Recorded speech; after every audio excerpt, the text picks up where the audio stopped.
And last but not least, we have Leslie Vernon himself from Nathan Davis.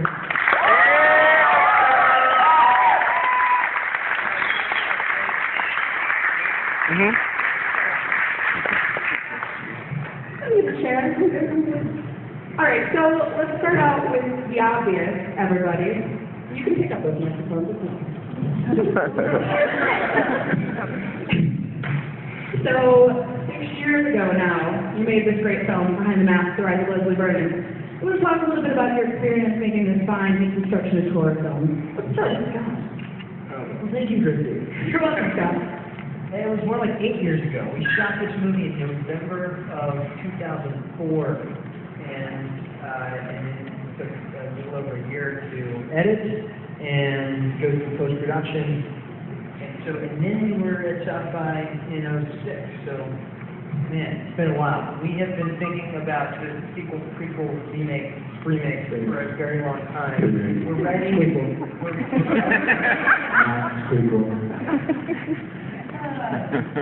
Yeah. Well, what was the question? I just what are you doing here? Yeah, right. So we all made.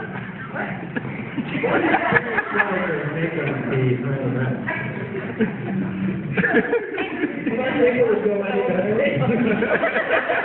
wanted to essentially give you a very big question because I wanted to see what tangent you go on, Scott, and I know you're going. I like college, yes. And I'll just answer whatever question comes to us. How about this? Take that case. What was it like acting with Scott as your director? Please, tell me.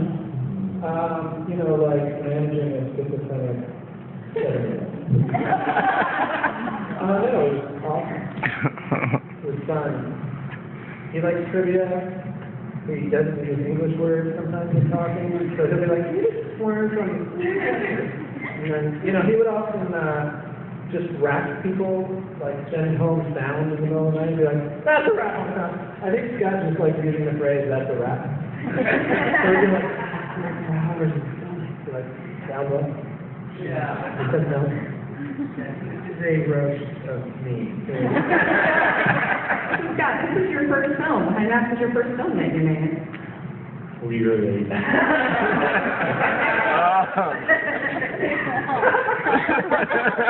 I guess one thing that everyone can sort of assume from this is you've all remained pretty good friends throughout this entire process somehow. I mean, so you're all still pretty close. So I guess it was a no-brainer. You all been working together again at some point. Yes, this is true. The band is coming back, and we're using it over. Yeah. We have everyone's coming back, from Robert Sales to even people we thought maybe was probably the dead. So.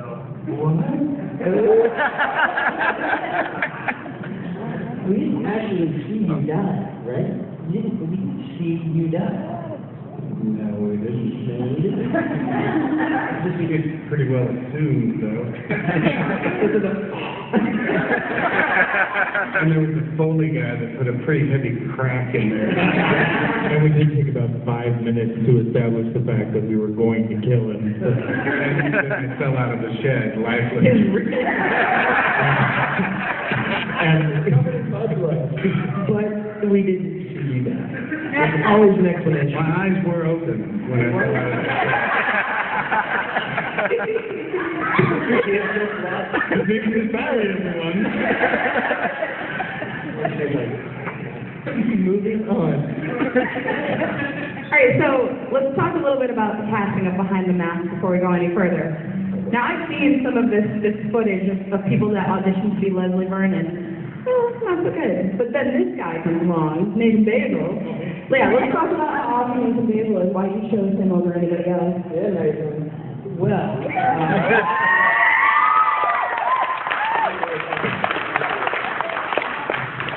Well, we had an audition. We had an audition at a pretty high level for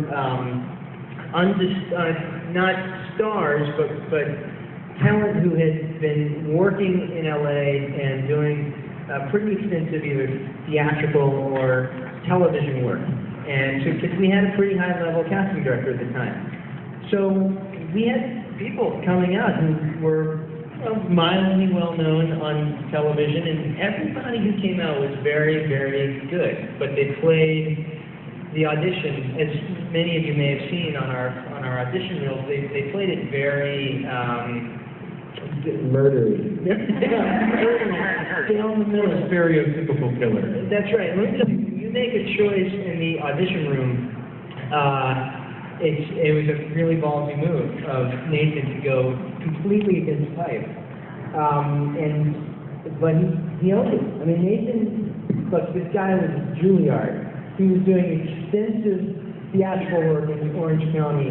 He was incredibly talented, but also very... No, he was.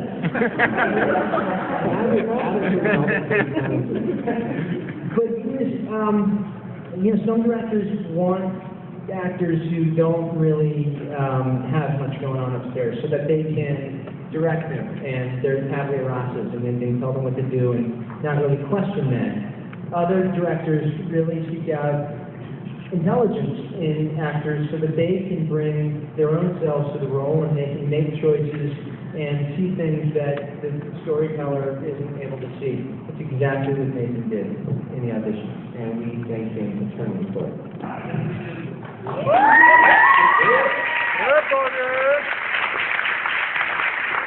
I know I'm not alone in saying that, and no offense to anybody else in the room. Nathan Basil really does make the film. You are all awesome, but Nathan Basil, he's Leslie Vernon. I saw that. His name's in the title.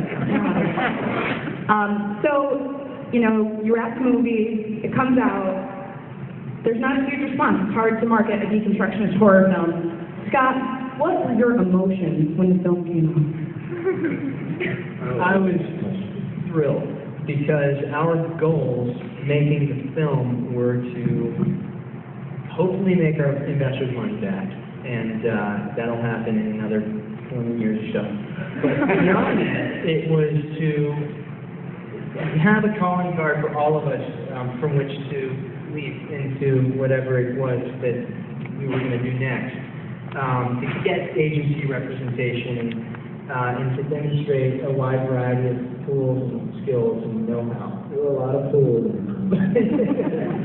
But it was also to get it theatrical. It wasn't about how big the theatrical was. That was one of the goals, and so we can't. The rest was gravy, and we couldn't really. We could be disheartened, but we couldn't be truly upset. We accomplished something there, so we're excited. I was truly upset. Trying to be diplomatic, man. Okay, yeah, we were really bummed. No, just kidding. We were really, really sad. No, we were really bummed. But another side of that is that since then, it's like kind of a slow build, and suddenly people have been like, "Oh, you should check out this movie." I'm like, "I'm into that." Which, in other words, like all of you people here, there's some people who just found out about it. There's some people who are here and they're like, "Oh, I just listened to it." So it's like, it's kind of a slow build. And I think So that's many of the people that come to the convention say that they just happened across it. They had no idea what they were, getting into. Nobody recommended it or anything. They just happened across it, and what a real treat to know that we had a role in taking somebody who was just going to kill an hour and a half of their life and actually turning them on to something, an entire genre in a really big way, especially for people that aren't horror fans, giving them a reason to not just care, but maybe even, respect and love horror films. And that was a real honor. Well, I will just say that, we were Anchor Bay's very first theatrical release when they became a subsidiary of Starz Media. And so there were a lot of mistakes made.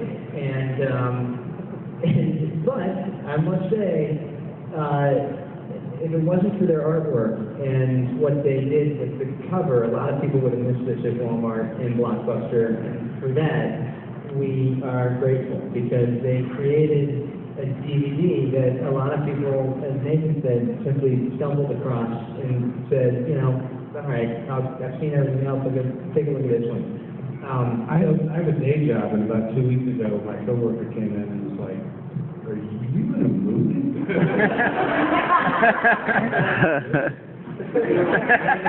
Perfect. Can you give me 5 minutes? That part was untrue. Anything's true.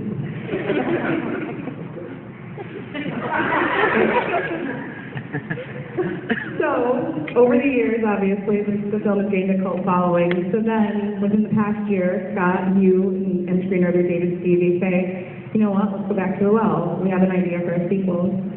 Was it immediate, you both agreed, let's do this? Or did it take convincing on either end? Well, this is several years ago. We constantly went back and forth thinking about what we would put into a second installment of this Leslie Vernon journey. And there's, of course, the well of conventions and archetypes of the horror sequel, prequel, and remake.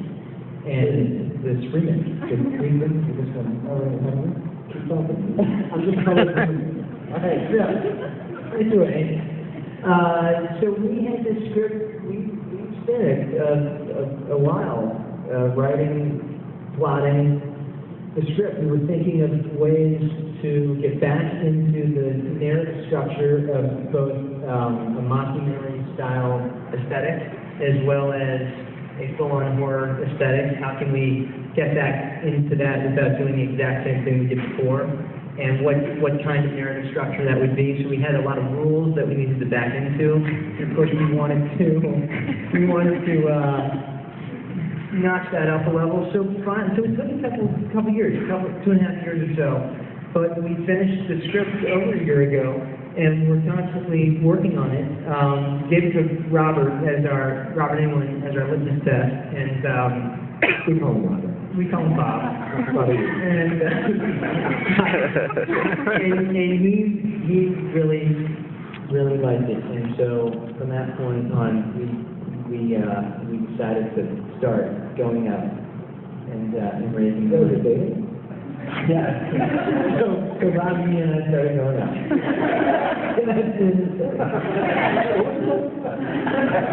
So then I have to ask Nathan, so obviously they come to you and they say, hey, we've got a script of the sequel, read it. Before you even read it, what was your first thought? Pardon me, Nathan written it way before Robert did that. So, and Nathan naturally had a bunch of really interesting comments and questions. That was a pretty long email, wasn't it? An email that is prefaced and postscripted with, now, I'm not a writer, so you could probably just not take any of these suggestions, but this is what I think. Right.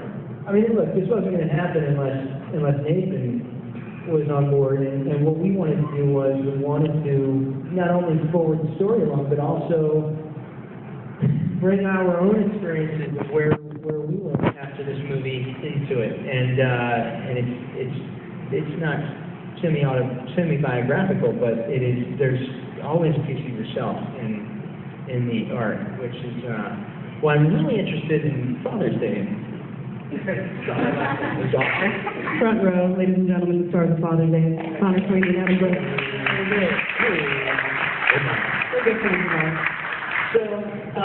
So, Nathan, the question that I had just asked you want to answer? How did you feel before you even read the script? Did you think I didn't think it was a good idea. And then when you read it, you changed your mind? I thought it's a better idea. And now you think it's a great idea? Oh, it's definitely a great idea. They were really remarkably gracious about being receptive to a guy whose, calling is clearly not writing and conceiving things. And, kind of plugging it into their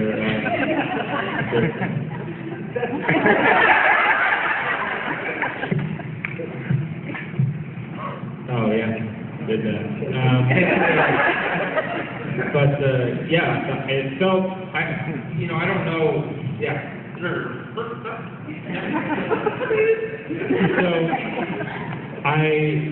So, felt like with the first time around, what was really remarkable to me were how many parallels there felt like there were between the experience that I was having as an actor who had a career where I was, journeyman, learning, training, this and that, and I, put everything into it, and here I am, and I'm about to make it, and it feels like this is the moment, this is the time, here's it, ready, and that is exactly where it felt like Leslie was, and it felt like it was remarkable how many parallels were going on there.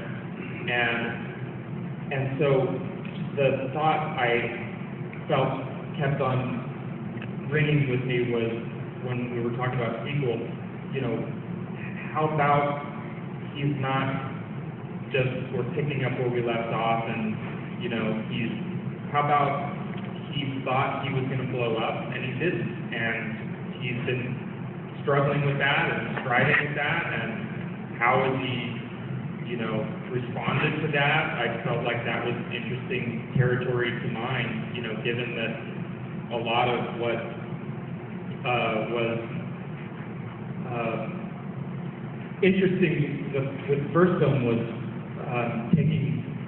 playing with the worlds that we were dealing with and acknowledging the worlds that we were dealing with in really interesting ways. Well, what if the struggles that Leslie is having now are the struggles that we're having now?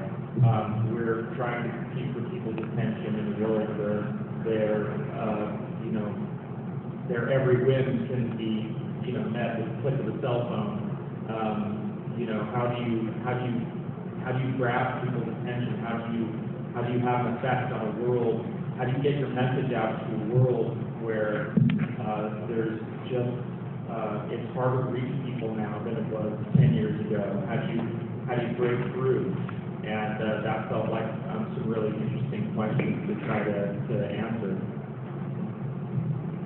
So before we start talking about the next leg of this journey, raising funding for the film, I want to talk a minute about conventions. Now, before this last year, you guys were really nowhere to be seen. Now, I'm really curious to hear what Ben and Griffin have to say, but I'm going to start with Nathan. Nathan, what... I don't want you to feel left out. I'm warning you, I'm coming for you next. Nathan, what has it been like for you to meet these fans who are so rabid over this film and this character that you played?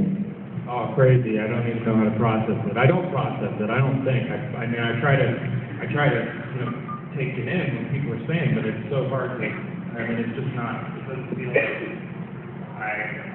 I don't feel like I deserve it. Or whatever. It doesn't feel like me. So I try to be, I try to take it in, but it doesn't.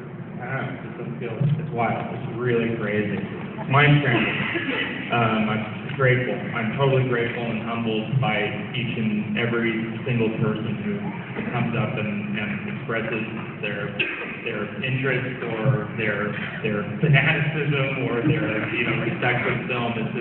It totally blows me away, and it's so gratifying to know that the work that we were putting into it, that everybody was throwing into it all those years ago, actually was worth something, that it had an impact. I mean, that's what we all want to do with our lives, and to know that we were able to do that it's pretty special.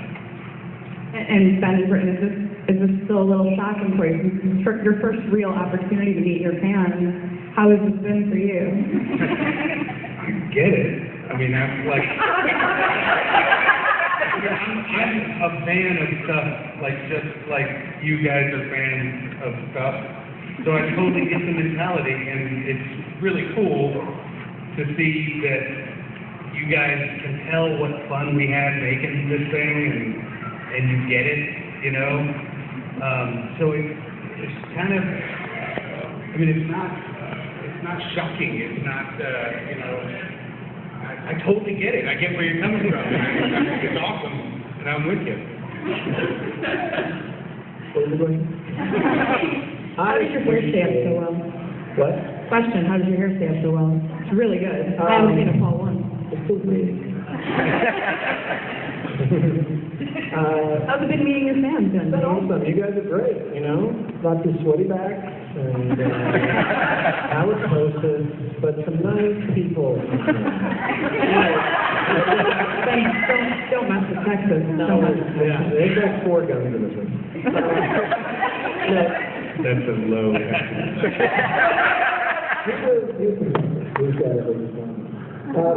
It's been great. You guys are awesome. And, you know, kind of to what we were saying before, I mean, when we were making this movie, we were, like, writing our absolute exclusive imagery. And I was like, this is genius. And, you know, the movie, you know, sort of had a soft opening. That's good.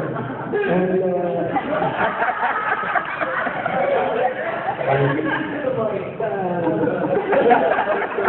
but so the idea that it is kind of gaining this, you know, notoriety and fan base is cool. And you guys are excited about it, and people are just discovering it, and, you know, Bobby dressed up. Thanks, Bobby.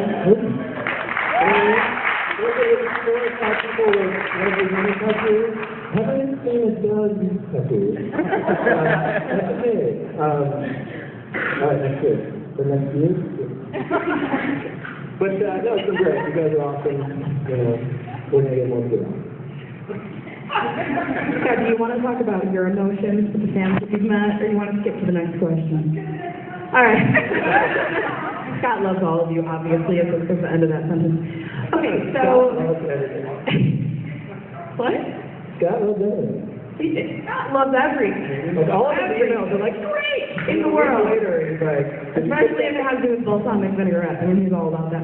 So anyway, so then we get to the point, obviously, where all of you come in. There's 2 different sort of levels to what we're trying to do to raise money for the film. And Scott, this question is for you. I'd like you to tell people about Gather. Oh, wow. Really? Yeah, I love Gather. Really? Okay, well, yeah, he's our gather mascot. So while I have to practice. Can I practice? Practice as long as it takes less than 2 minutes. Yeah, let me spell gather so you can find it later. It's GATHR. No D. Gather us. Gather.us. No E. it's not that common, it's .us, and there's no E. Please continue. All right, so just to preface, so we were thinking, and once we figured out the story and we felt as though we had a really great script, we wanted to start making the movie, and so the first thing I did, I called Anchor Bay, I said, guys, you guys can help us, you know, we're ready for the sequel, and I said no. It's a longer story, but Kay said no. And so I felt as though if they had all of the data and economic information based on the first one, and they could have the opportunity to bundle the second one, if they didn't want to do it, I wasn't going to waste my time going around the town with my hat in hand trying to find a financier. So we figured, look, if we sold 200,000 DVDs, and we'd find half of those people that are probably big fans, so maybe I could find them online. If I could get everybody online who bought a DVD, or maybe even half of them, to pre-order the DVD. I mean, that's what studios do. They pre-sell foreign markets, and they pre-sell DVDs, and then they use that money to make the film. So why couldn't I do that and get to these people online? So the best way to do that is on Facebook. So we created this Facebook page, had no idea what we were doing, and that's when Christy came in and saved us, and she's been amazing. And so we built our community up to 13,000 people.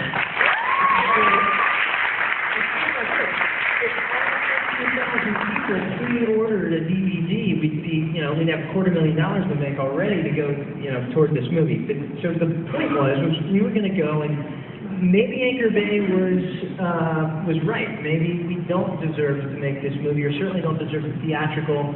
It's a meritocracy out there, and I got that in on purpose.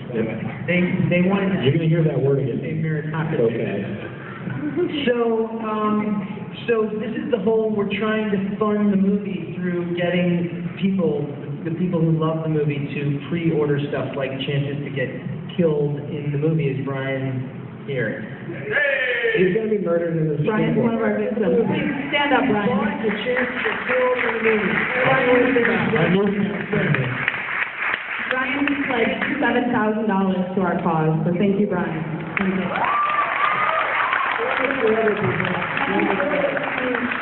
Get his autograph now. /Before the Mask. You can support Before the Mask, and you can pre-order our DVD. We're going to do this. I used to collect baseball cards and jerseys, and it was in the card, and so along those lines, we're going to take the final print of the film, we're going to cut it up in different frames and stick in an individual frame in the DVD, and it's going to be limited to only the people who actually pre-order the special edition DVD. We're going to hand sign it, and we're giving away all the props and all the costumes in the movie. We're pre-selling everything to put the money together. Get back to your question. I'm going to put one body hair in each.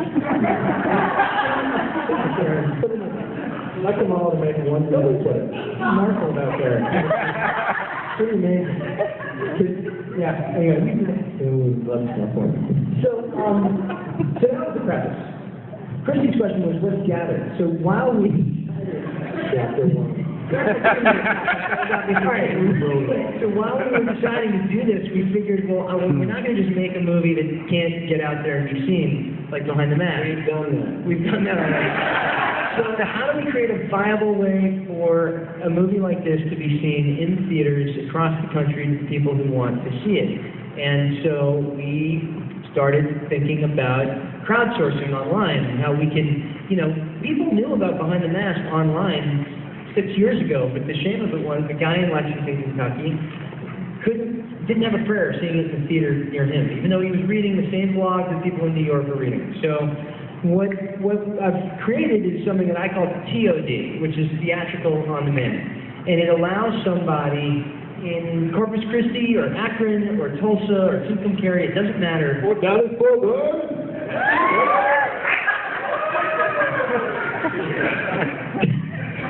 Easy applause. It's called pandering. To request the movie.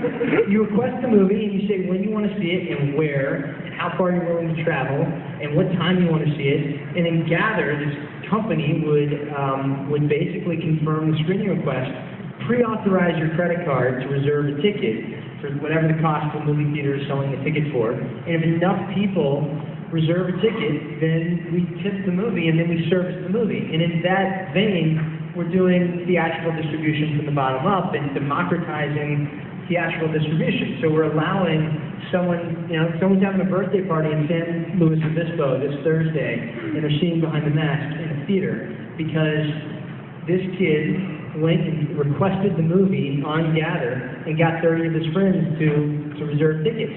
The movie doesn't tip in time, nobody gets charged.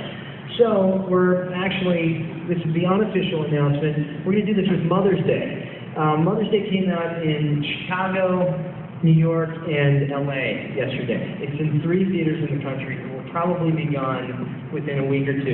Darren Bouchman is working really, really hard with Devil's Carnival, and now it's Mother's Day, and he's very, very dejected, of course, that this film that he spilled his heart and soul into isn't getting out there. Mother's Day is technically now going to be in every theater in the country, from Juneau to Maui to Plain, Virginia. If anyone's going to be able to click on it and aggregate an audience, yeah, Gather. That's what Gather is. But that's just a separate kind of really. So we were trying to raise funds with You can basically see any movie in any town wherever you want, but enough people want to buy a ticket. That is the mascot for Gather. If you go on.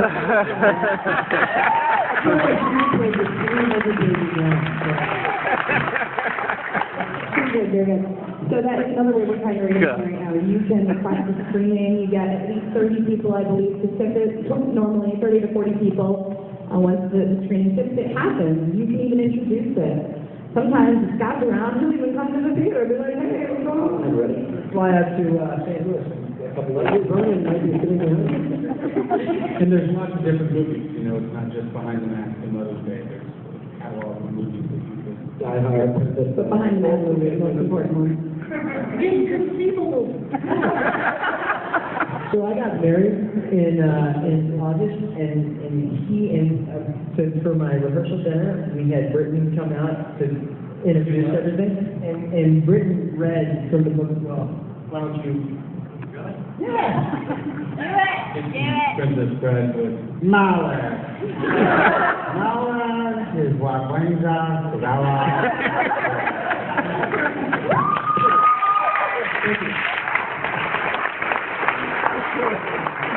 So now back to the task at hand, and we had some conversation back and forth about whether or not we were going to talk about this, but we're going to do it. We're making an announcement right now.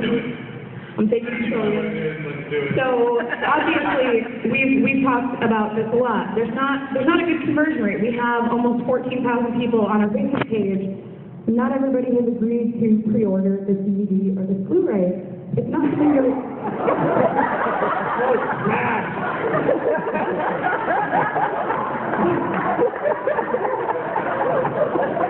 roughly like, is it like a 2% conversion? Something really ridiculous like that. Well, we're on Target.com. You go to Target, there's like 1.5% of people who peruse that site actually buy something. So we're doing better than this. That's true. So what we sort of come to the conclusion of is even though what we're doing is essentially like Kickstarter, people just aren't getting it. They're not understanding when you're going there and you're pre-ordering this and you're supporting it, that you're supporting the movie, you're getting it made. So I finally convinced Scott that what we need is we need a name. We need something like Kickstarter because people understand what that is. So the announcement we're making is we're going for Kickstarter. So that's the announcement. You can clap now. We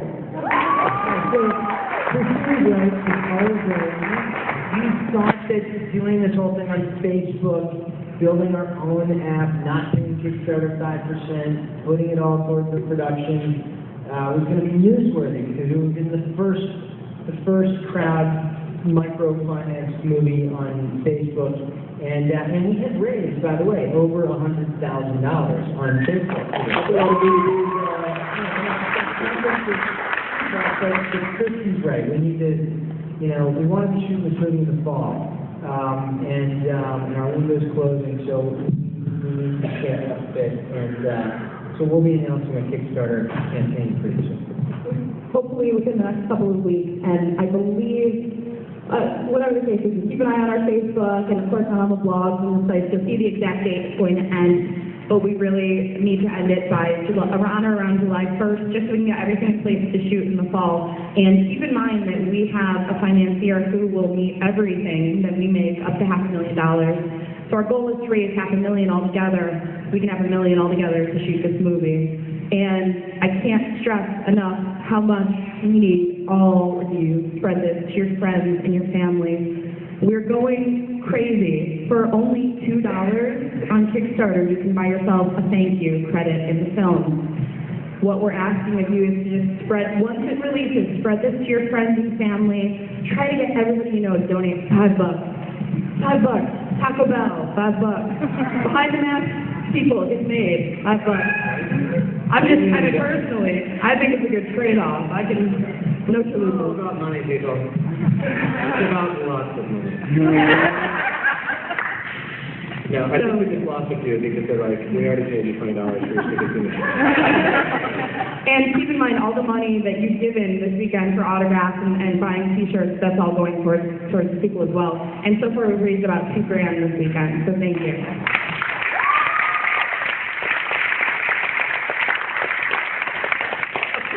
So what we should do now is open it up to the fans in the audience. Anybody have any questions for anybody? Raise your hand. Well, that guy in the back.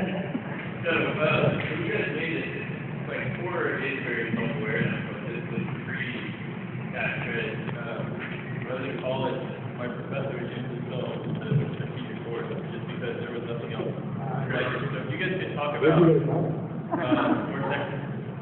So if you guys could talk about kind of, yeah, we're good. You guys could talk about where this idea came from, and then talk about how going to the sequel now is like, I mean, this is pre-found footage, this is pre all the conventions that you guys were like playing around with. What are the challenges now going to the sequel doing that? Also, your performance is amazing, and it's like,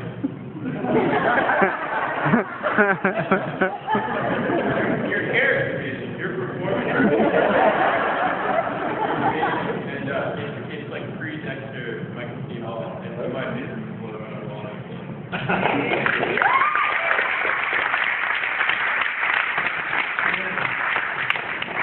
I remember my agent gave me the pilot to Dexter right after South by.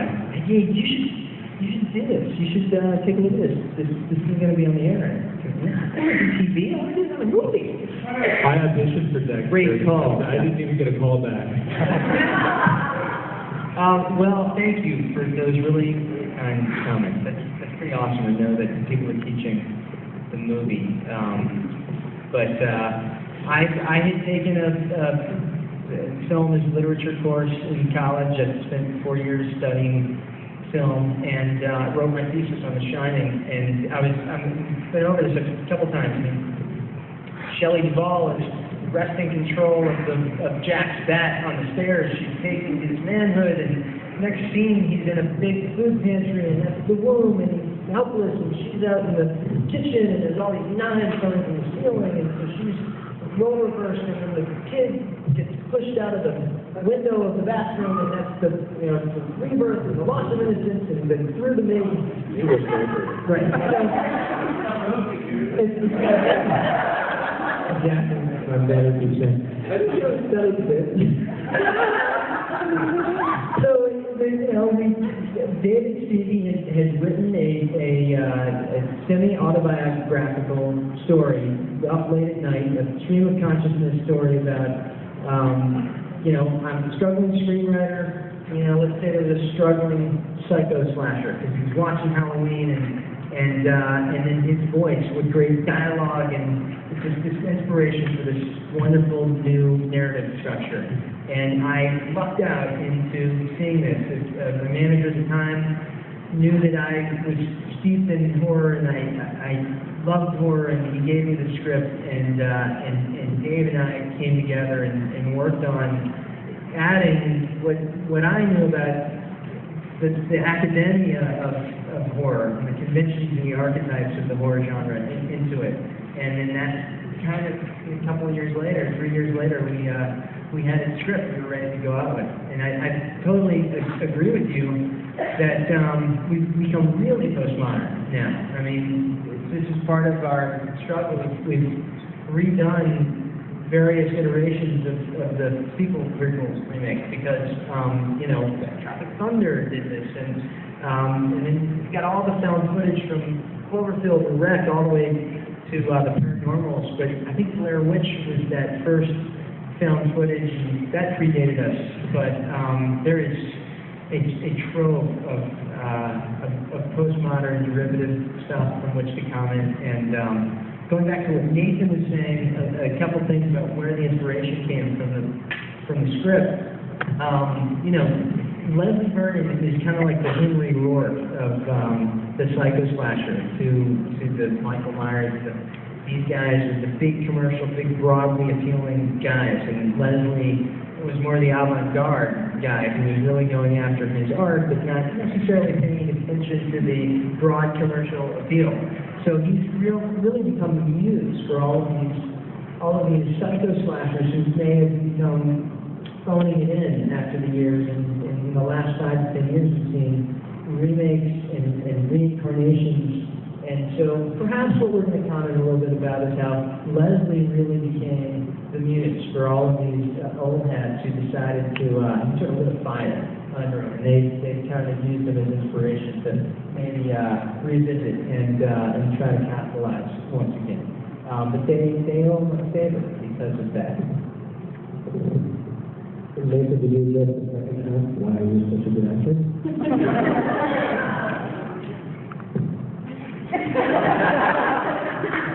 Avoid it, please. I did a moment. Bobby. You have to stand up. I mean, there it is.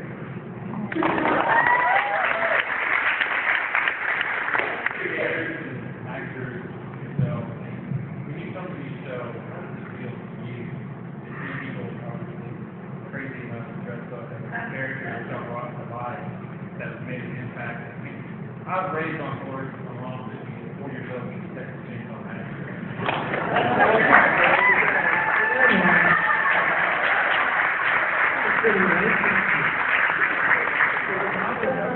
Obviously raised on board, and then, just when it's time for it gets kind of boring. I go to the theater, get a poster behind the mat, I walk in, like, wow, wow, this is totally unexpected. And it's a great film, great performance. But how does it create, how does it feel on these years of the response? After 6 years, you know, they 6 years of coverage, it's from people that character. How does it feel? It's amazing. It's you know, I think sometimes in order to get through it, you do try to disassociate. I try to disassociate in a criminal way that if you get badness, you somehow try to disassociate in a way so that you don't. It feels awesome. It really does. You know, I spent several hours at 3 o'clock in the morning in a short-sleeved wetsuit in blood mud in November in Oregon. You had 2 hammies in one I night. pulled 2 hamstrings in one night. Thanks. But yeah, I mean, like, it's awesome that all that stuff means something to you. Like, you love the movie, you want to dress up like a character. I think that's badass. Because it's done it with a camera and a backward back. Let's go first. They sell those. But yeah, it feels awesome that you guys love the movie, because we love making it, you know, and it's yeah. Fucking badass. My brother's here today. My older brother Aaron. He stand up. He lives here in Dallas, and when I found out that the convention was going to be here in Dallas, I was really thrilled because he, you know, has put he invested a lot of interest and attention and he into the movie. And he was, you know, helping to spread the word a lot with his, people he worked with, his friends and family and stuff. And it was really important for me that he saw how thrilled people were, that he saw firsthand the response that people had to the movie, because it felt like that was going to be, some payoff for him too. I was really glad that he was able to come and see it. So we're going to go ahead and wrap up. If you have any questions, please stop by the table. Sorry, people would ask their comments through this time. Okay, make a quick comment. Quick comment.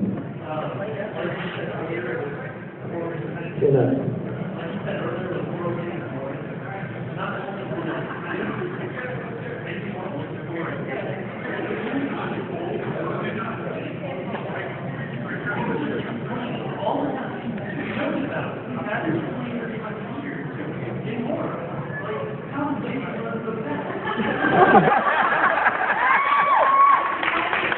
We don't answer that on the survey. Actually, I'm going to say that in the next one. We got started. We tried shooting that thing twice, but I think the best way to end this, actually, Nathan, if you would you use cardio line? I think they'd love that.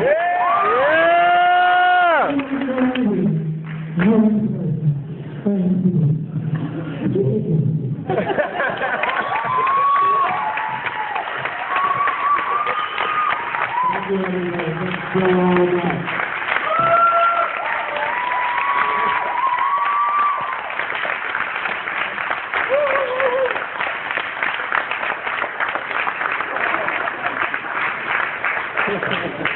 got a little card.